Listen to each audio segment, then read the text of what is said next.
So welcome back to Talking Candid. And today we're with Georgia from Unearth PR. Welcome to the podcast. How are you? Thank you so much for having me. I'm really well. Thank you. How are you? Yeah, really good. We finally got some nice weather in Manchester. So. Oh, yeah. It's been so nice. Every time I've visited Manchester before, it's been absolutely chucking it down. So it's nice to see it in all its glory, finally. Are you not from around here then? Are you based elsewhere? Based in Devon, in Plymouth. Ooh. So quite away. I think it took about 5 hours or so to get here. But I've got really? friends around and stuff. So it's great to come up, and I love Manchester. It's such a good vibe. At least it's not raining, because you can step on a tile outside and it plops water. Oh, does it? Oh, great. Yeah, okay, it's happened to me many times. Like just walking into our office, like because I've never known like a city to have like just tiles instead of normal pavement, and so sometimes you step on one and there's water underneath it and it just splashes up you. Noted for next time I'm here. Like if it's raining, I'll wear wellies and like a full-on rain coat. Maybe like a face mask from COVID times just to protect the makeup. It's the usual weather. But I'd love to hear a little bit more about who you are and what you do and the company you're from, and so it'd be good to if you have a bit of an intro in that sense. Yeah, sure. So I suppose it might be helpful for me to just give like, I suppose maybe like a little bit of a backstory of like Unearth PR and how it came to be. It's probably a good place to start. It's quite a long story, so I'll try and keep it as brief as possible. But yeah, I mean, throwback to like 2019, I was like brand new graduate, just finished my marketing degree, wanted to go into a bit of marketing and PR, and I ended up what was on paper sounded like a dream job. So it was I think it was a marketing and PR assistant for a massive homeware retailer here in the UK. Obviously, won't say any names. But yeah, so it was a dream job on paper, and then went to work in this assistant role. And actually, it was kind of nothing as it had been advertised. So it was essentially a head of PR manager role for an assistant salary, which was just mental. I mean, to put context on it, it was 2019, but I think it was an £18,000 salary. Yeah. And so happens a lot in the industry as well. I know, it's so bad. Marketing PR, I feel like it's just such an underpaid industry. And that, I mean, was definitely the case with that. And yeah, so came in, had loads of responsibility within the first like few months. And everyone around me was kind of saying, don't leave until you've been there for a year. Kind of the classic, what your parents tell you. Like if you leave less than a year, then no one's going to hire you. It's going to look like you're job hopping, which don't necessarily agree with, but definitely listen to everyone else. And then got to that year mark, started applying for other jobs. And then the wonderful COVID obviously happened. And I was like, why? The timing could not have been worse. So essentially didn't have any money, had rent and bills to pay. And I was like, right, I'm going to set up a side hustle, which was an PR. And it stayed a side hustle for a little while. I ended up changing jobs. I worked as a digital PR manager for a couple of performance agencies. And then it was actually January this year, the side hustle just grew so big that I was like, there's no point in me doing full-time and this. So I kind of, quit my job. I've been running the business full-time for a few months and absolutely loving it, and kind of accidentally became an agency owner. So yeah, that's the backstory, a very whistle-stop tour. Yeah, well, that's really inspiring. Like, what was your mindset at the time? Because for a lot of people I know, especially if you're starting out in the industry and for something as big as COVID to happen in the middle of that, like how did you feel at that time? You know, starting an agency, going on your own, like not knowing if any work would come in. Oh yeah, I think at the time I wasn't thinking of like, I'm going to be an entrepreneur. This is going to be the biggest thing. It was essentially starting a business out of need, because obviously an £18,000 salary does not stretch far, especially with all the prices that were rising during COVID and with rent and bills to pay. So I just essentially had to do it. Like I didn't really have another choice. I knew PR was what I could do and I could do it well. So I was like, I need to get clients and make this work. And I think because I didn't have another option but to make it work, that was the driving force. And obviously felt like, shit, am I allowed to swear on this? Yeah, of course. Yeah. Everyone asks the same question, honestly. I say it so naturally and I just wasn't sure. But yeah, okay, that's good. That's good to know. But yeah, it felt like shit basically, like at the time. And I was like, God, like I don't know what I'm going to do. But yeah, again, that was like the driving force and I had to make it work. So it did work. Yeah, because a lot of businesses were born out of COVID, I feel. And there was it was really interesting from my perspective because there was a lot of my sort of colleagues and people I knew who were like, oh, you know what, I'm just going to try and go it alone because it just feels like a time of reset. Yeah. And I know like for a lot of people that kind of worked out, for some people it didn't, but it's interesting to hear, your views on like it just being a necessity really for you. And how's the business grown since then? It's changed massively. I mean, just like off the top of my head, those first few months, I think when I got a few clients, I mean, it's ridiculous to think of now, but I was charging like £200 a month Yeah. for like full on PR. Like I was getting them coverage in like ITV News and Forbes and stuff, and charging like next to nothing Yeah. because it was just a side hustle. And I think it's that kind of, I suppose maybe almost like imposter Mm, syndrome of like, oh, I'm just like a PR assistant in my day job. I shouldn't be charging that much. But actually, with the value you provide, you should. So yeah, it definitely started off very slow, those kind of £200 a month clients. And mm, then as I, in my day job, moved into digital PR, I learned so much more about how you can really show the value of PR. So yeah. things like looking at, I don't want to say ROI because it's everyone up in arms in the PR world, but things like organic performance, your Yeah. organic traffic, and your revenue, and those kind of things, and you can really look at how the work you do impacts that. And then Mm, when you can kind of almost see the monetary value of your work, you're like, okay, hang on a minute, I need to be charging more. And then kind of using that in kind of new business pitches I was doing and mm, outreach, and um, showing a lot of businesses that always think of PR in a brand perspective, showing them that actually there is all this kind of organic benefits that you can have from it, like your keyword ranking mm. uplifts and that sort of thing. And kind of educating almost that helped the business go massively. And now what's that's turned into is kind of like it's like a hybrid offering that we have. Yeah. So I never thought this would work this way, but actually now our clients, 70% of them, I would say, are on a hybrid brand PR and Mm, digital PR package. So it's like we have all the brand PR. So you get your founder profiling, like amazing like PR pieces that are like brand building, plus all your reporting that is around digital PR and mm. your strategy based on that. And all for like the price of one in a way. Yeah. Not trying to sell anything here, but that's just the best way to explain it. But yeah, so it's grown massively from those like kind of small retainers and now to the bigger retainers, the bigger clients that want more value. Mm. And how, going back to where you started out, we've had a couple of discussions on the pod in the past about, if you don't have necessarily a case study or Mm. say even the experience in a field, there are people who believe it's quite important to either do free work or do it for really cheap. Do you think that's important when you're starting out? So for me, that's a really good question. I was in a situation where I had loads and loads of PR coverage from my day job that I could put on my website and I wanted to, and I was told that I wasn't Yeah. allowed. So I had nothing, but I knew I could do the job. Mm, So for me, the way that I built up my client base was I reached out to loads of small businesses that I knew wouldn't be able to afford PR because PR is typically quite inaccessible for small businesses.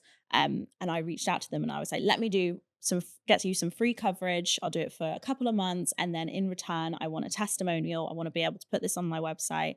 And a couple of them said yes. And I just focused on that and did that for 3 months. And then after that, I was mm. able to share all that and started getting paying clients. So I think when you're working from the ground up and you have nothing to show, I think it's a great way to do it. But I also understand that people have bills to pay and stuff. And that was my situation as well. So I think if you have the experience and you have something behind you, I would never recommend doing free work. But if you're in a place where you're never going to build something if you haven't got it, then Mm. you need to do something.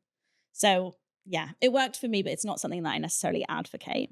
Yeah, yeah, that's interesting because I know there's a lot of controversy Mm, around that topic of like free work or like maybe undervaluing yourself yeah. to get experience. And I think from my perspective, like hearing different people's views, it's one of those things that either you do need to do or you don't really, Yeah. because you've got like maybe you've got contacts in the industry that who will buy into you because you've worked with them Yeah. before. But if you're starting from nothing, I genuinely believe it's something that you need to at least explore. Like Yeah. if you have say the privilege to do that, and you'll be covered for a couple of months while you do that free work. I think it can be a really good tool for new beginners in the Yeah. industry to say, well, you know what, this is what I can do. And, let's do 3 months for free. If you like the value, then maybe you can start paying me. Yeah. And so I see that side of it as well. Mm. But what I wouldn't want to say is that, people should go around doing free work Yeah, for people all the exactly. time, because at the end of the day, it's a trade of value. And I know there's some businesses out there that they may have never done PR before. So they're like, well, we don't know the value of it. So the people up above won't sign off. So Yeah, yeah, so true. it's really interesting to hear that. And one of the things that I found more interesting about the PR industry, and I think you've definitely touched on it a little bit when we started the conversation, is, you started out and, you was offered this like kind of head position, this manager position with such a low salary. Do you think for women in particular and people in the PR industry, do you think it's over glamorized or? Yeah. Yeah, I think in Sex in the City, I think it was, that absolutely destroyed the reputation Yeah. for it, because I mean, I've never watched it, but I see it all the time on like Twitter and stuff. I think there's a character who is a PR executive, and Yeah. she's going to all these fancy dinners, and people think, and I think in movies and TV, like people think PR is just the most glamorous thing in the world. And it can be, like, if you work, especially in traditional PR, you get the opportunity to go to some really cool events and work with some really cool people. But the majority of it is behind a laptop. I Hmm. spend most of my day behind my laptop on emails, doing strategy work on Canva and Google Docs. And it's quite boring behind the scenes stuff, to be blunt. But it's a really enjoyable and rewarding industry to be in when you do get coverage for clients, Mm. and it is great. I think in terms of the glamorization, in terms of the finance side of things, Yeah. you definitely, I think with the agencies that do a lot of events and stuff like that, the salaries, from what I've seen anyway, tend to be lower, because you're getting a lifestyle with it. You get like free products, you get Mm. to try like different work with like really cool brands. So I think there's kind of two routes you can go with PR. You can kind of go the underpaid but the lifestyle route, or you can go like digital PR, which tends to be Mm. a little bit more well paid. But either way, across the industry, I think it's, yeah, massively glamorized and massively underpaid, Yeah. potentially because it's a female dominated industry. But yeah, that's something I'm not an expert in. But Yeah. Have you ever sort of had any experience with traditional PR? Have you got any sort of juicy stories about anything that's occurred in that sort of realm? oh, I juicy mean, when I was stories. at university, I did journalism, and Mm, there was an element of traditional PR that I had to do as part of like my final year stuff. yeah. And yeah, long story short, I sort of got into a back and forth with quite a reputable company Yeah. about Mhm. sort of coverage and that sort of thing. But it did always, I quite liked it. There was a bit of a thrill about it. But yeah, it'd be interesting to know if you've had any experiences with it yourself. Yeah, I mean, I suppose there's a couple of things. I mean, that job that I was speaking about earlier, which is the £18,000, that was very like kind of traditional PR, like brand. A lot of, because it was a massive company, it was a lot of crisis communications. And I suppose like a crazy story was, and obviously I won't say the brand name, but it's a big retailer. They have an e-commerce website, and somehow accidentally on the website that they had like suppliers and stuff, and there ended up being a bunch of sex toys on the website. But this is like a family friendly brand. Oh, So Oh obviously no. everyone in PR, well, I say everyone in PR, me, and then the marketing team, we're all going, oh my God, like what are we gonna do? Like there's all these sex toys on the website. And loads and loads. The media picked up on it before we did. And I think we were in like the Sun and like Mm. all of those tabloid places, like this brand, family friendly brand, is now selling sex toys.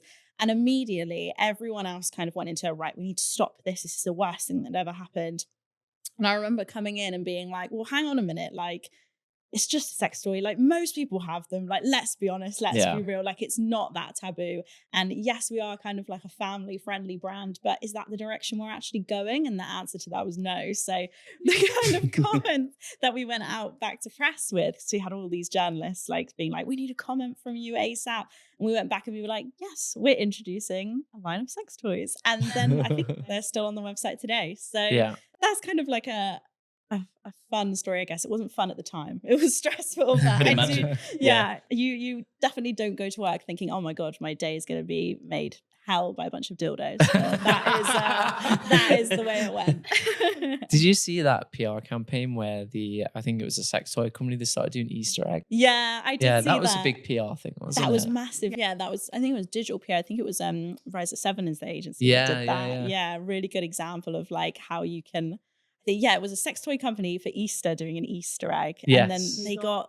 I can't remember exactly what the numbers were, but it was something like loads and loads of like email Mm. signups and everything, and just so good for all round marketing. That's like a top quality campaign. I loved Yeah, that. yeah, I love seeing that one as well because I think it was plastered all over my LinkedIn when it was Yeah. when that campaign was activated, and I thought that's absolutely genius. Yeah, I love it. So, It's one of my favorites to but this it's day. nice to. That's what I love about PR. Like it's not there to be always about crisis management and seriousness. That you are supposed to have fun with it. Yeah, Do you, exactly. do you find any challenges with, say, like the clients that you've worked with over the years, and in getting buy-in on a really crazy idea that as a digital PR or traditional PR will work, and they think, "Oof, that's a Yeah. bit more risky." All the time. I mean, things get diluted a lot as well. So, like, you'll go to the client with an amazing idea that you know is going to work well, and you're like, "Oh, like we could do." A lot of the time, it's like fake products, like the Easter egg and the sex toy and the Easter egg. So we'll do like, "Oh, like we Mm, could do this, like this crazy,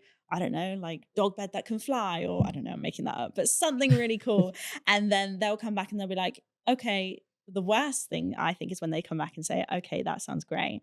And then you start working on it, and then you get all the amends back. And then yeah, all of a sudden, it's not a dog bed that can fly, it's just a dog bed. And then yeah, you have to get the same results that you were hoping to get with the original idea with this completely diluted down idea. So that's something that happens all the time. But the way I've found to manage it personally with clients now is being really upfront and just saying, like, look, if we dilute this idea, it's not going to work. You're not going to land the links. And then also showing them things like the Easter egg sex toy, like how these campaigns have so much impact, mm, and, looking at their competitors and exactly what kind of creative campaigns they're launching. And if you can show them, oh my God, like they're getting all these email signups and all these links and mm. seeing all this organic performance impact, um, and they've done these crazy campaigns, then that kind of convinces them. So that's kind of the method I've got going at the moment. Yeah. So in terms of, can you compare sort of your startup from your job, and is there more leeway to be creative now you're doing it for yourself than there was in your old role, so to speak? Yeah, I think it's really interesting because most of the blockers in my old jobs have come from clients. So normally it's the people in the digital PR team that are really kind of championing you to do the creative campaigns, and then the blocker comes from the big companies.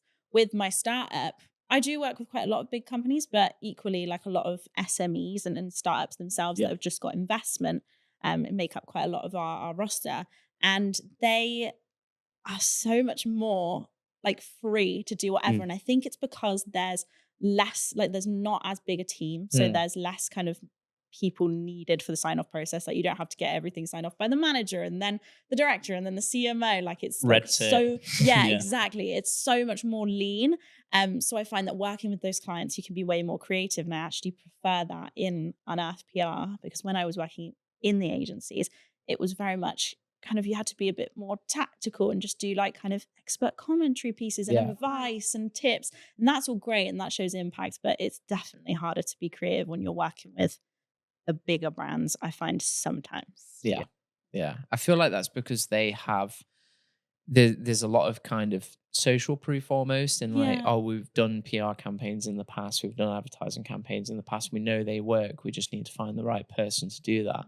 So I think that's one thing that we've definitely struggled with in the past as a small business where you're like, you absolutely need to do this. All of the data points and proof points towards like, if you do this thing, you are going to get a return on investment, whether that's Exactly. awareness, conversion, etc., etc. And then it's still a little bit difficult to get the go ahead because there's that tiny bit of doubt in their mind as a business that, well, what if we do spend all this money and it doesn't work? Yeah. And often you've got to turn around and say, well, what if you don't do it?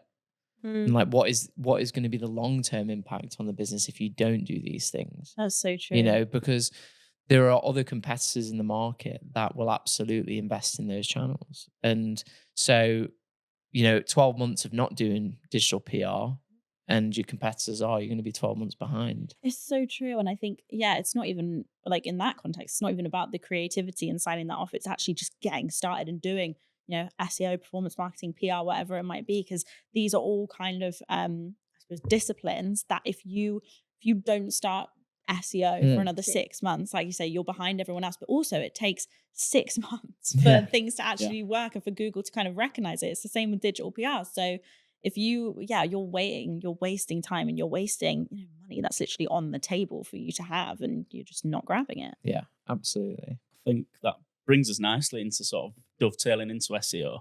So, obviously one of our main focuses here at Candid Sky is SEO, and I'd love to know your thoughts on how your experience with SEO and PR and how it's dovetailed, and sort of how one complements the other. It'd be really interesting to get your thoughts on that. Yeah, definitely. I mean, as I said, I've worked in a couple of different, I suppose, digital PR performance marketing agencies, and it's really interesting because the places I've worked have been so different. So the last place I worked was really fantastic when it came to the collaboration between SEO and digital PR. And I've taken so much of that into my business now, but it was very much every single thing that digital PR did was informed by SEO. So even if it was just a digital PR client, we would have an analysis of the website. We would know things like our striking distance keywords, the pages, for example, that are really well optimized, but they just need a little bit of a link boost to like get on page 1 of Google, all that kind of stuff. Yeah. And then everything we would outreach and we would pitch, we would tie into that and make sure it was relevant to those pages, those keywords, etc. Whereas agencies that I've worked with prior to that, it was just, doesn't matter what you get, just get links. Like, it doesn't matter where it's pointing. It doesn't matter if it's follow, no follow. It doesn't matter what the anchor text is. Just build as many links as you can on as many sites as you can find. And like, we need to hit the KPIs basically, which is just a link KPI. So I've seen firsthand how those agencies, and I know that they have got better now. This was like probably back in like 2021. So things have obviously changed a lot. But the way that those more delivery focused agencies where they're thinking about link KPIs, they just couldn't retain clients as well because you couldn't show the results. And like, all of these clients are investing. I mean, agencies are expensive. We know that, investing thousands and thousands of pounds a month for you to build links. And then they have to go away and try and convince stakeholders in their business that it's worth it to continue. Whereas when you have that SEO strategy, you can actually look at the results and say, okay, we've seen these keyword uplifts and this organic traffic increase, and we can pretty much say that that's from our activity because that's how our whole strategy is informed. And then they can almost show the ROI to their stakeholders, and then you're going to have clients that stay longer and you're going to increase client satisfaction. So in answer to your question, I've rambled a bit there. I just think like the collaboration between SEO and digital PR is so important for everything, but most importantly, client satisfaction. Yeah, no, that's really, really insightful, really interesting. Yeah. No, thank you for that. I think for me, there's a lot of disconnect in the industry, where you have to connect website to UX and website to SEO and paid and PR and brand and all these other things. And, it's very typical to see a business or a brand use several different agencies, and sometimes they use one that do everything apparently. But I always find it's very difficult to connect with other agencies and work together because it feels like in the industry at the moment, there's a lot of competition. There's a lot of kind of hurt out there. There's a lot of fight for new business, and there's a lot of agencies looking at ways to actually take that new business themselves. So I think it gets more difficult every single year to say, well, if we're an SEO agency and our client has a PR agency, us to work with them because they're like, well, we're not getting paid to talk to you and you're not getting paid to talk to us. And we do SEO, so we kind of want that work, and you do digital PR. And that to me is the biggest challenge. And I think it always should be connected in a way, because you've got to think about the different commercial goals that a business has. So if you are trying to get rankings for a set of keywords, digital PR is a massive contributor to getting that ranking as well. As well as like very traditional outreach and very traditional content and technical fixes. So yeah, it's really interesting to hear like your perspective on that as well. Thanks. I suppose as well, like where you say about the different agencies as well, something that we've done with Unearth is we've blended the traditional PR and the digital PR. And Mm, something that I found working across different agencies is in digital PR, we would so often have to work with traditional PR agencies. mm, And it was very much what you were saying there about kind of, oh, we're not getting paid to talk to you. And why should we do this? And we would often get so much resistance from the agencies that we were mm. working with because I don't know whether maybe traditional PRs maybe threatened by digital PR Yeah, because yeah. it's quite new and upcoming. But we would be faced with so many blockers, and these agencies would say things like, "Oh, you can't contact top tier press, but you also can't go out to niche blogs because that's off brand." So Yeah. Yeah. these clients spend like, I mean, I would say like upwards of like 30K a Mm, month on two Wow. agencies, and they're just being blocked. They're mm, blocking each other, and they're not getting like their bang for their buck essentially. So it's a we definitely need to be getting better at cross mm, communicating and collaborating. And one of the reasons why I started Unearth PR was because I noticed that gap specifically in PR. So we now offer brand and digital mm, in that hybrid way, and it solves a problem. And then it's just PR, and then we work with SEO mm, agencies and SEO freelancers, and it's just so much easier. So yeah, it's definitely an issue that I think some agencies feel threatened by working mm. with other agencies, and we just need to all collaborate to work towards the same goal, Yeah. essentially. Is And there sorry, David. no, you go. No, you go. Yeah, I'm just coming back to you were saying like traditional and digital PR are a little Mm, bit at loggerheads. Is there obviously there's a massive sea change in digital PR's become, way more prominent in recent years. Is there more of an integration? Are some agencies merging the two? Or yeah. is there still that separation in this traditional PR agencies and digital PR, or is there a more holistic approach from in the agency world in that regard? I think something that agencies generally across the board need to get better at is blending the two. Mm, And I've spoken about this on LinkedIn actually a few times, and those posts have gotten quite a lot of traction. And it's this idea that traditional PR agencies are getting quite anxious, I suppose, about the rise of digital PR.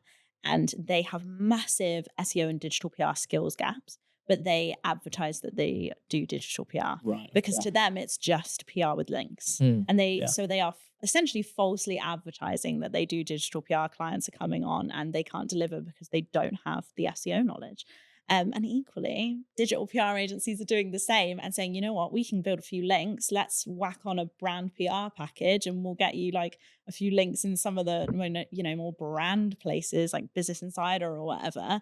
And clients then aren't happy because they're getting great links, but then the brand coverage, the digital PR agencies don't know how to report on it and don't really understand how to get that coverage en masse. So I think there is a real issue there that agencies need to fill in their mm, skill gaps. I feel like I was in a very unique position where I started off in brand and I really understand it. And then I moved to digital PR and I really understand that. And I work with a lot of freelancers that are in that same position as well. And we all kind of talk about how frustrated we get when we see these agencies just basically like hoodwinking their clients into spending more money when they just don't have the skill set to mm. do that. So yeah, agencies need to adapt and upskill or, they're going to lose their business to us, Yeah. which is great for me. Yeah.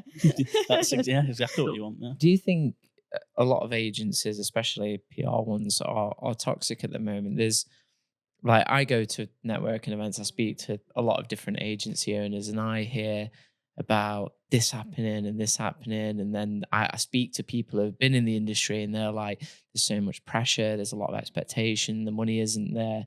Do you feel like at the moment the position we're in right now, is there a lot of toxicity within PR agencies in general, Yeah, where I you have bigger think teams, so. I guess? I think it comes with financial pressure. I mean, we see it all the time. I'm quite active on LinkedIn and I'm not active on Twitter, but I read a lot of stuff. I'm like a lurker. And I see agency founders and owners posting all the time about the financial Mm, pressures. And there's been quite a few big agencies recently that have done a lot of redundancies. And I think owners of agencies and leadership are maybe just trying to get the most out of their teams that they can before they hire, mm, which I understand to a certain point because you don't want to hire someone and then have to fire them 3 months down the line. That's mm, not very fair, but equally, it's not fair on the existing team that you have. So I think what I have found to really work for Unearth, and what I've seen work really well for other agencies that I've worked in, is just leaning down, like looking at like your expenses. Do you need the fancy London office, or can you co-work? Do you even need an office at all? Can you get rid of your office expenses and work from home so that you Yeah. can, save your team's mental health in a way, Mm. so that you can hire more people, so that, they don't feel so overstretched. There are things you can do, like reduce softwares and things like that. So I think it is very toxic at the moment, but I do also think that hopefully it will level out. And Yeah. I like to be empathetic to the people at the top that are probably trying their best. Mhm. And don't have a lot of leeway, but I do think there's always more that we can do, and I think people should be prioritized at the end of the day. Yeah, I I agree. agree. And in fairness, there's a lot, I guess, at the top that people hide from their employees to protect them as well. So it might seem somewhat like this glamorous lifestyle, being, CEO, agency owner, or director. And behind the scenes, they're absolutely fighting for their lives to keep everyone happy and pay them fairly and keep them in a job, I guess. And I think there is definitely a side to it that a lot of people don't see. Yeah. And I think, from my opinion, I think transparency in some aspects is always key for that, to solve that problem of like, okay, well, what is actually going on? How are we performing as a business? And a lot of people will have those questions in the back of their head. Yeah. At big companies, are like, are we doing well? Are our clients happy? Yeah. We don't really know. I think another thing as well is it's really important not to over communicate too. Yeah, Something, yeah. So experience that I had in one of my previous roles was that an agency would over communicate. So they were like, actually, we're really struggling right now, but don't worry, no one's getting made redundant. God. And it's like, if no one's getting made redundant and we're not at that point, just keep it to yourself. Keep it to yourself. If you know there's new business coming in and no one needs to be worried, just don't tell anyone. And I don't agree. stress people out, especially like juniors who think, those are us that are a bit more senior. Like, we understand that business ebbs and flows, and that is just the nature of the industry. But for people that are like executives or whatever, they've just come in and they're saying, oh, there's this graph on the all hands, which is just pointing down and down and down and down. Like, that's not gonna ease their mind at all. So I think transparency is really important, but to a certain point. Yeah, there's certain things you need to protect people from ultimately. Exactly. Yeah. One of the questions I had, Emily in Paris, is it bullshit? Yes. You know what? I only watched season 1, and I think I maybe watched half of season 2. Oh my God, when she posted, I think it was a picture of a croissant. I can't say that. Croissant. Croissant. You say croissant. Posted a picture of a croissant and got 1 million likes. And I was like, that is just the dream. I would love to just post a picture of my sushi bowl that I had last night and just get 1 million likes. But no, definitely bullshit. Yeah, there's loads of stuff that I've seen. Like, obviously, I think there's a new season coming. I don't know. But there's loads of things like where she'll like set up in the middle of Paris like a bed or a mattress, and then just post about it like selfies, and then it just goes viral. And there's definitely a lot of like young people in the industry that I've spoken to, and they've kind of looked up to these fictional characters with the expectation like, oh, I want to work in social media. I want to work in PR, because if I post something, it's going to go viral and it's going to give me a big dopamine hit. And I've thought it was important to ask that question because it's like, I want to get another opinion on the subject on whether that's the true reality of our work, which obviously it isn't. But. You know what? It's so funny because my mum watches Emily in Paris, and she goes, every time I watch this, I just think of you because this is what you do. And I'm like, I wish this is what I did. I wish I just posted the selfie and it went viral. But yeah, it's so true. I think, is it Gen Z or is it Gen Alpha? I suppose the younger generation that are coming into like the working world in the next few years. I think they're a lot smarter than we maybe think, and I hope that they would know that that is not true. But then I guess a lot of people from my generation and above all thought Sex and the City was real, a description of PR, which is definitely not. And what advice would you give to the younger generation stepping into this industry? I think read as much and as many publications as you can, even the ones that you don't like.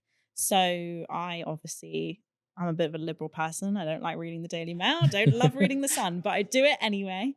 So that I'm clued up, I know what's happening. And, I'll read things like Glamour magazine, Cosmopolitan, but I'll also read like Business Insider. I'll read like the Retail Times and things like that. So get clued up, with as many publications as you can.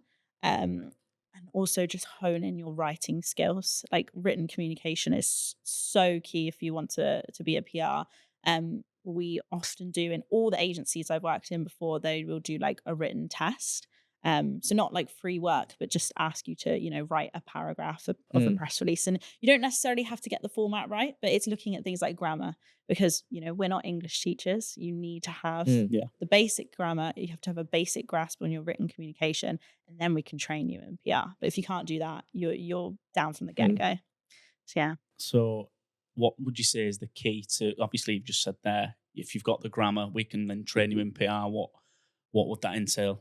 For someone that's like at a standing start, they've got the grammar, they like writing, they're clued up with the publications, but yeah. Well, I think learn on the job as well, because I never had any PR training. I was thrown into the marketing and PR assistant role that I had, which I mentioned earlier. And I was literally told, right, no one here knows anything about PR, so you got to figure it out.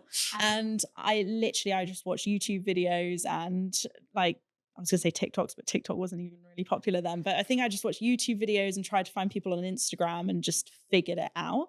But with that knowledge now, if I was to set up training for somebody, it would be like getting them to absorb like industry leading videos, that kind of thing, like learning from experts outside of myself, and then just getting them to go ahead and try writing things. So I'd probably give them, and I know I've done this in the past with juniors that I've managed in other agencies, but like give them a client and say, right, this is the premise of the press release, like have a go, like write it. Doesn't matter if you do it wrong, and then work through it. And then especially with like things like Google Docs now, it's just so easy to add like comments and things, and actually showing the why behind things. Like if I'm changing, your subject line in your email pitch, I'm not just going to be like, change it to this. Be like, change it to this because of this reason. And I think when you do that, like people learn so much faster. So yeah, just getting them to go and practice the pitches and do the journalist research and watch loads of videos.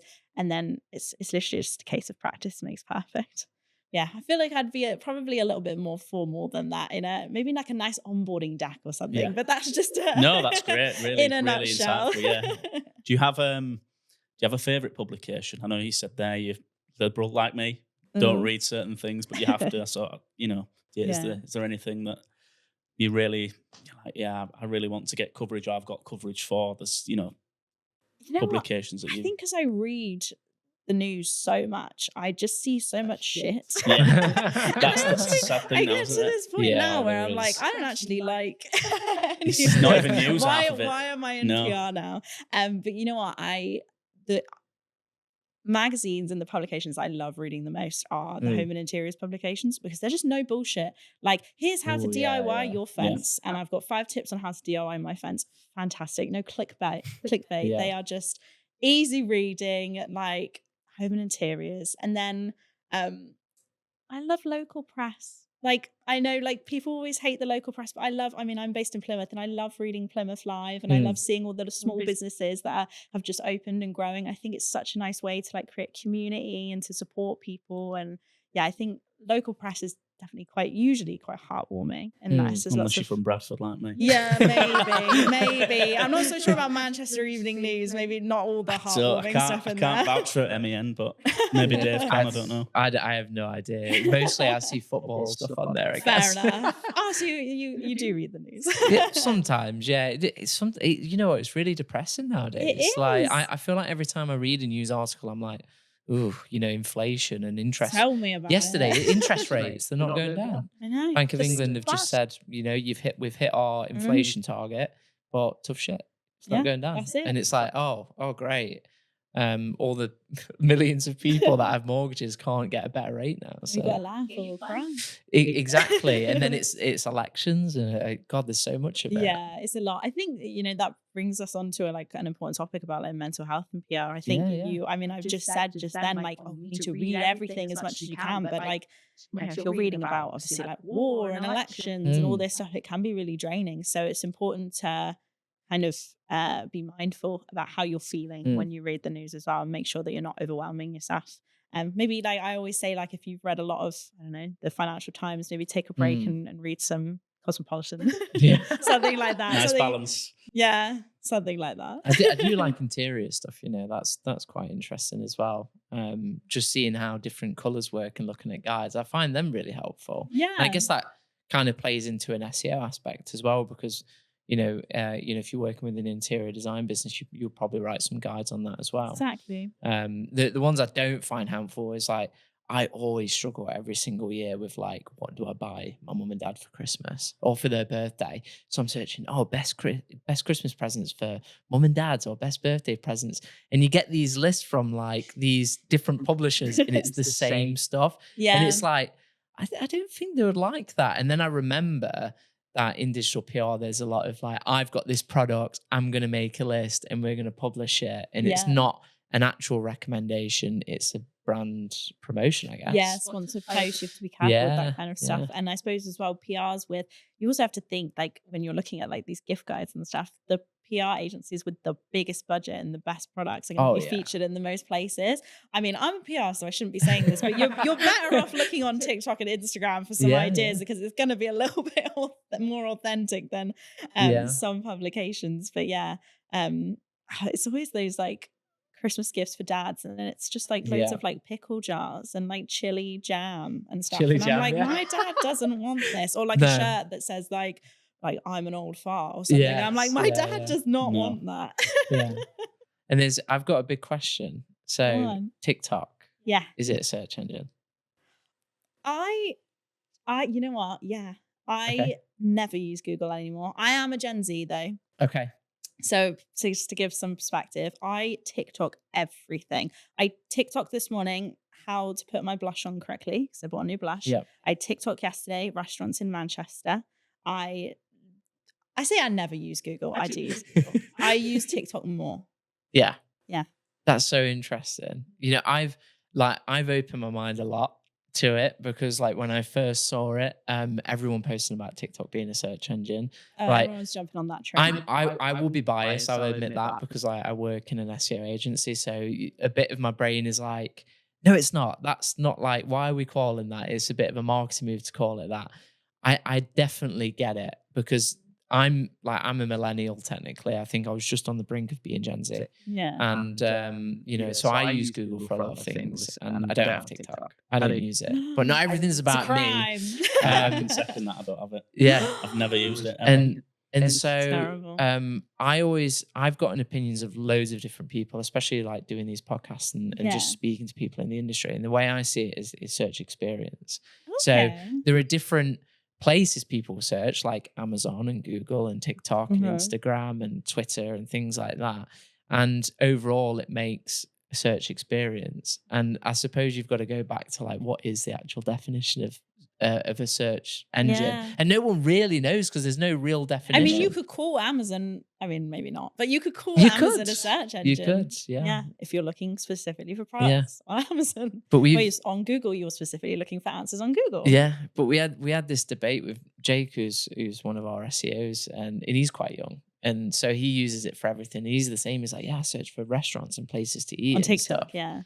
And that's really interesting, and it's opened my mind a lot because I'm like, there are people who are genuinely searching on that platform, which is actually taking away search volume from Google. Yeah. So like massively. if it is places to eat, if it is makeup tutorials, like YouTube isn't getting that traffic anymore, which is part of Google. Yeah. How do you think that's going to impact how brands behave in the future? Oh my God, that's a big question for me. I'm not an SEO expert, so this is a guess for me. But I mean, well, to be honest, just from my personal experience of running a business, I have a TikTok account that I put loads of effort into. I post 3 times a day on TikTok. So it's like a big thing. I get loads and loads of leads. And I don't have loads of followers. I think I have like 1,000 followers. It's not that much. It's not like 10K, whatever. But because people use it as a search engine, they find me and they find PR services and it works really well. And I actually put more effort into my TikTok than I do into Google search. And I think a lot of particularly product-based businesses and e-commerce businesses are moving that way. A lot of the leads I get, I spoke to a kind of do your own lashes company the other day, and they were saying they literally don't do SEO. They don't do anything like that. They just put everything they can into TikTok. So I think obviously social media changes all the time, algorithm changes, but I think it's the only place where you can have no following, you can have, no links to anything. You can start from absolutely zero, but you can post a video and get 1 million views.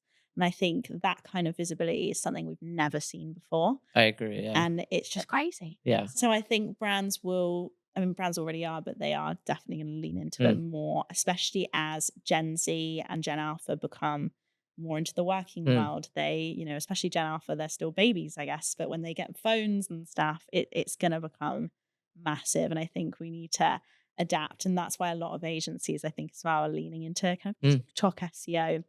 And also Google showing in their search results I've seen TikTok that as well. videos, which is really interesting. Yeah, I think if you're an e-com brand, it's a must. It really is, because it's a different story if it's like B2B and it's lead generation. But as you said there, it still works for your business in that way. And I suppose no one really thought that was possible until now. And I think like people will search for like cars on TikTok and makeup and products and clothing and hair dryers. I've seen TikTok a lot of Shop Dyson as well. TikTok people Shop. can buy things in the app. So you don't even have to go on Google, search for something, look on a website and then buy it. You can search on TikTok and buy straight away. Yeah. And so it's really impressive at the pace that things are changing. And I always think as long as people are searching, there'll always be a need for someone behind that to 100%. cater to those searches and to make sure that brands are visible. And that way, it'll always be alive, SEO in a way, even if that isn't traditional kind of Google search, if you know what I mean. It could be Bing, it could be TikTok, it could be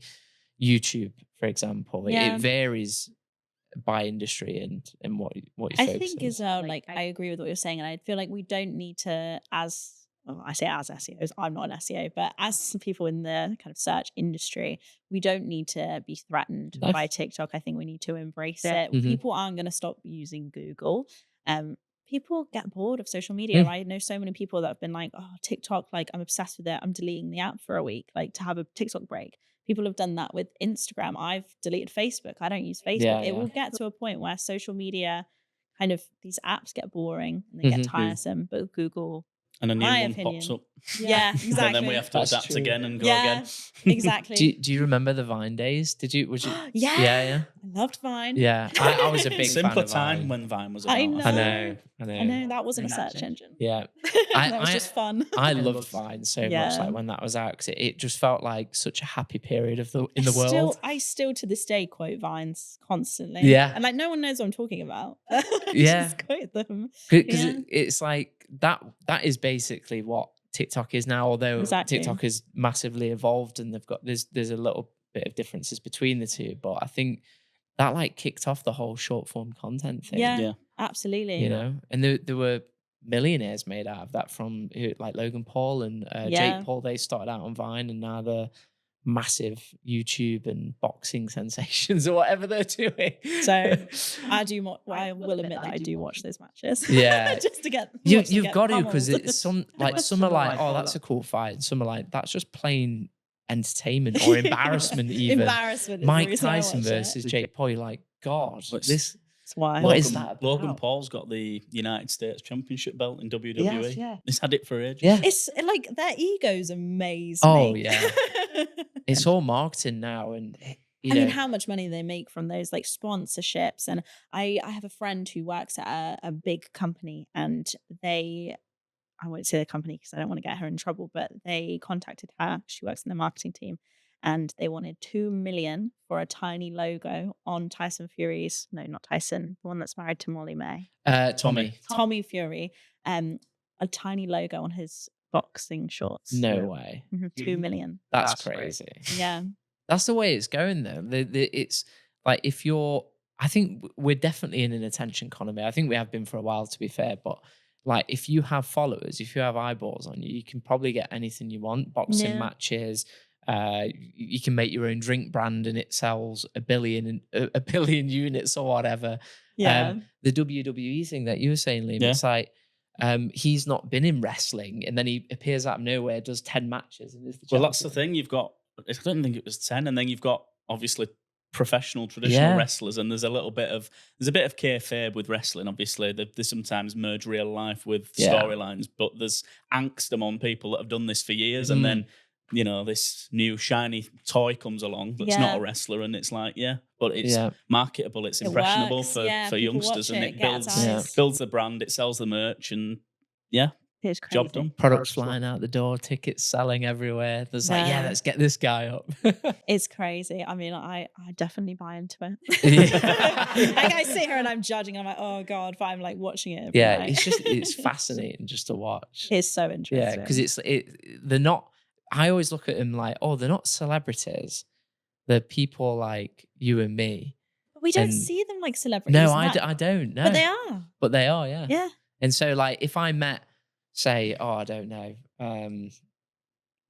Phil Mitchell from EastEnders, or as an example. What a person to fill out. I know. I didn't want to say like anyone random, but he is random, I guess. But if I saw him, I'm like, oh, he's a celebrity, and I'd expect press to be around him. But if I saw like, I don't know, KSI on the street, I'm like, oh, he's just a cool dude that does YouTube videos. Which is crazy because KSI is so much more famous than Phil Mitchell. Yeah, he is. Even though Phil Mitchell deserves the fame. He does. KSI's, like you say, massive. Because he was in a spot with Logan Paul at WrestleMania, getting the coverage, and Phil Mitchell's doing club nights in Bolton and stuff. So you're right. You're absolutely right. It's nuts. It's wild, but it's all about like, I suppose, like almost in a way, personal branding and like how they promote themselves. They promote like their content, especially with like the way that YouTube is set up and the way I don't know if they still do videos, but the way they definitely used to. It's so face to face. It feels like you're on FaceTime with them. That's why we have that connection. It's literally like you're on a call with someone. Whereas when you have people like Phil Mitchell, it's obviously less FaceTimey, I'd say. I guess digital PR plays a big role in that for these personalities as well, because and their personal brand, because if they want to promote themselves, they have massive teams that are like working behind the scenes to say, oh, well, we've got this opportunity to go on this like press tour or to review this product, and we've got this brand that approaches you. So I guess that ties in as well to digital PR. Like we've gone way off tangent, but I love how you brought it back. You're trying to bring it back. But no, you're right. I mean, maybe not digital PR, but definitely like traditional PR. I mean, they must have like massive PR teams. I mean, it's even like I always think of people like Stephen Bartlett. Like he's got like a massive team around him, and like he always does that kind of like Diary of a CEO, I suppose, like kind of intimate settings and stuff. And there's so much like PR around every episode, and YouTubers like have PR teams now, and like people actually like going out to press to share that they've uploaded a YouTube video, and like with like a clickbaity, like for example, like KSI, it shares this in new YouTube video, and all of a sudden it's all over the press. Same with like a Stephen Bartlett podcast. So there's like a really interesting, almost like behind the scenes thing that you don't even see happening that PRs are doing to make content viral like that. Yeah. Do you think it's more difficult now to make content viral and to make a PR campaign kind of go viral? Is it getting harder or easier? I think that's a really good question. I've had a few campaigns go viral in my time, and the majority of them were in 2021, 2022, early 2023. Yeah. And I think it was easier because maybe journalists weren't as clued up on what is a digital PR tactic. So I think nowadays, if you have a fake product, for example, like we were talking about earlier, journalists will come back to you, I've noticed, and ask questions like, when is this going to be available? Can you send me a sample? And they're almost like proofing to make sure that the product is real before they're publishing it.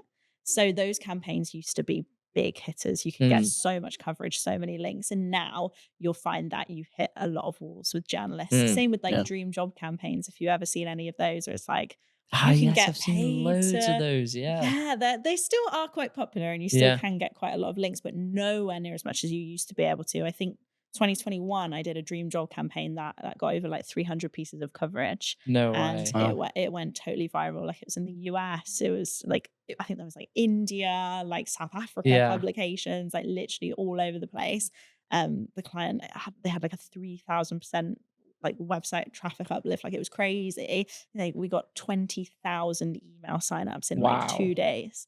And that was 2021. You try and replicate that now and you might get like 50 pieces of coverage. Yeah. And like Still a little bit of uplift, but nowhere near as Because big they're as it probably like, used oh, to. another one. You know what I mean? Like Exactly. it's become saturated. Yeah, but Yeah. I suppose those campaign types, fake campaign, fake product and dream job, like we just have to adapt as an industry again. We have to find a new type. It can be quite hard it can be quite hard to think of something like that from scratch, but someone did it with those campaigns and we will do it again. And then journalists will get tired and then we'll have to do it again and it'll be a cycle. But yeah, it's definitely harder to go viral. I think another aspect of that is that journalist redundancies constant.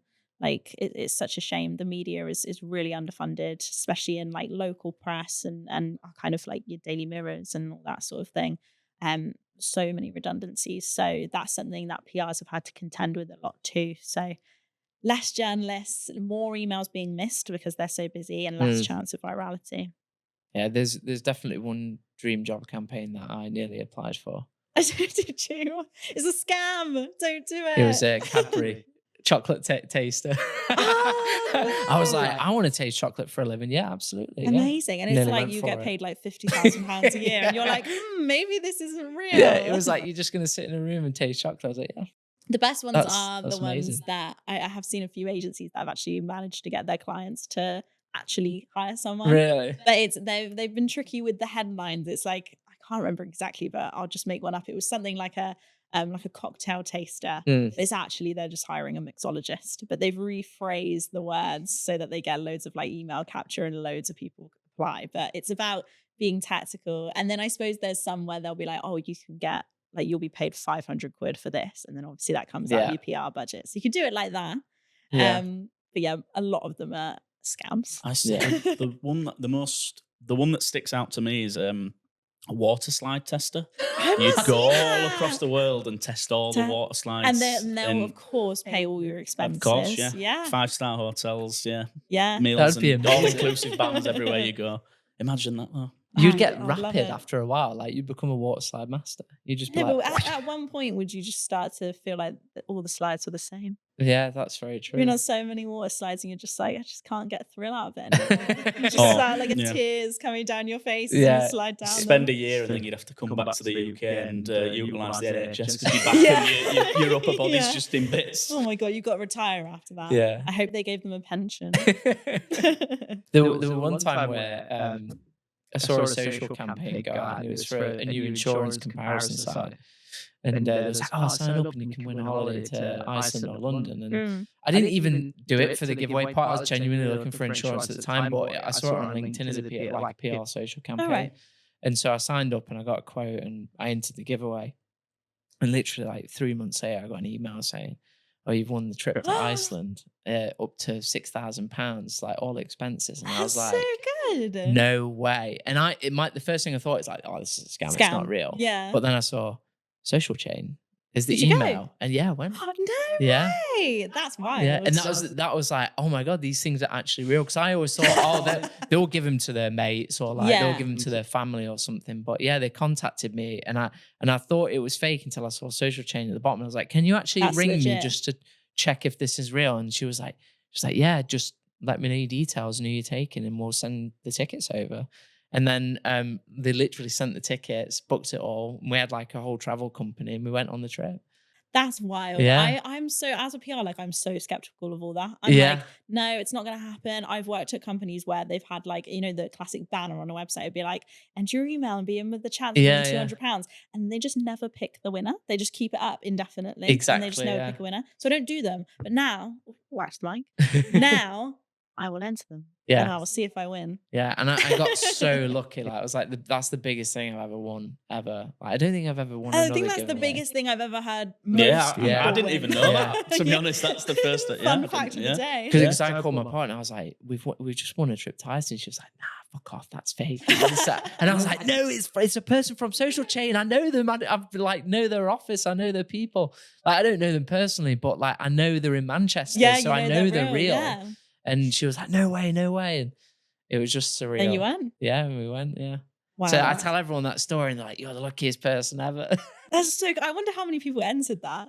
I don't know. I actually think the campaign flopped massively because like I don't know if that company's around anymore, but it was just an insurance comparison website. And funnily enough, like I signed up to the product and I got a quote and the quote was like 10 times more than what I got on Compare the Market. Yeah. So I was like, this is rubbish. Yeah, they lost all their money on your trip to Iceland. Probably, and they had yeah. to fold Yeah. afterwards. And so I don't think they're around anymore, because it was like the whole idea was that you, as someone looking for insurance, would ask for a quote. And so you go, I'm looking for a quote on a Audi A3 or whatever. Yeah. And they would send this, oh, David's looking for a quote on his car. And this is the ideal price he's looking for, what he can afford. And then the whole idea is that all the insurers will bid against each other to win my business. All right. But then I think comparison websites sounds are like that a bit of anyway. a lengthy process. Yeah. And so it would be like, oh, you've got bids in, and it was like £10,000 for insurance. I was like, I'm not paying that. Nah, that's so ridiculous. it was I think it was a rubbish idea, because comparison websites, they have algorithms anyway where they're like, this is the price based on where you live and what your age is and what your job is, and they work the price off of that, getting the insurers to then bid against each other to win someone's business. It just didn't work. Yeah. But I got a holiday. Yeah. So great. That's so good. I mean, it's like just slate the company that you got your holiday. Such a shit idea, but I went to Iceland, so thank you very much. That's a hack for everyone as well. Like, find the campaigns that are absolutely flopping, that are like competitions, enter them, and then you're going to be more likely to win. But I know people that like family friends and stuff who just, they have a Twitter account just to retweet all the giveaway, and that they do actually, like, every quarter or so they'll win something. Yeah. And so I just think it's a numbers game. Yeah. But that was just a one-off. Like, I never enter giveaways. But you want to know something I won once, Go on. which is actually hilarious. I entered a magazine giveaway I was 16, I think, for a dance class with diversity. No way. And you won it? Yeah. And I have no rhythm whatsoever. And I went to London and I met Jordan and Perry, like the main guys. Yeah. They were so nice. They tried to teach me how to body pop. It was a horrendous experience. And I honestly have no rhythm whatsoever. I can't even dance in a club. Like, people will move away from me because they're like, who is this girl? What is she doing? And bless them, they were so patient, but it was one of the worst experiences of my life. So would also recommend to anyone listening, don't enter things that you don't actually want to do for the sake of entering. It's a great idea. But that could have gone to some amazing street dancer, but no, it was just me and my limbs. With like traditional media though, not a lot of people reprint anymore, so you got more chance of winning. Yeah. I always think, should I buy that Take a Break magazine? Because there's so many competitions in there. Just go through them all, People win them though. Because you've got to cut it out and post it. Like, you know. Who has the time? Who's doing that anymore? The old person. Whereas online, like obviously, you know. Yeah. Social media, it's fast. Oh or in Dave's case, Whoever's listening to this podcast is just going away with so many hacks to win maybe competitions. we're on something. Did you ever hear about those people that hacked the lottery? No. There was a small town where this new company that did a local lottery. Right. They started up, and it was quite a big area, to be fair. And they found that if they bought, like, say 100,000 tickets, they had a certain percentage chance of winning the jackpot or winning the surprises. So they bought, like, all the tickets, and so they had this like an 80% chance of winning the jackpot, and the jackpot was obviously way more than what 100,000 tickets cost. Yeah. And then they got the whole town in on it. And so they started a business, and they were like, we've hacked the lottery for this lottery company that didn't really think that someone could do this. Yeah. And if we all come together as investors, because obviously they have so much money to buy the tickets. And so the whole town got in on it, and they were buying the tickets, and they were winning it constantly. And they turned it into a business where it made profit and all of that stuff. And they did a whole movie on it. And the whole, I need to watch that. It was some town in America. I was going to say, I was thinking I feel like I've not heard about this. There's no community spirit in the UK. That would no. never fly. Could you imagine trying to get everyone in Manchester to, like, pull together to buy lottery and so they tickets? hacked it, and then I think they caught on to it because they noticed that they were obviously giving away more money than they were getting in ticket sales. And then they caught on, and then that lottery shut down. But they were all millionaires at the end of it, and it was all legal. Yeah. They got away with it. Yeah. So I awesome. I think they should, even if it was illegal, I feel like they should have got away with it just for how smart it was. Yeah, it was very clever, but the whole system was flawed, and that's why they was like, well, if I buy this many, then surely I've got, like, a huge chance of winning if it's such a small part of people. Crazy. So maybe that's the strategy with the giveaways. Yeah, we need to apply that, guys. Maybe this is a business that we need to start. Love it. Brilliant. Well, thank you so much for coming on, Georgia. It was really great to have you. It was a lovely chat. So and really insightful. Thank you so much for having me. It's been great. It's been great to come on. Brilliant. Amazing. Thank you so much. That's it. Woo. To the camera. Yeah. You know what? Definitely don't go to work thinking, oh my God, my day is going to be made hell by a bunch of dildos.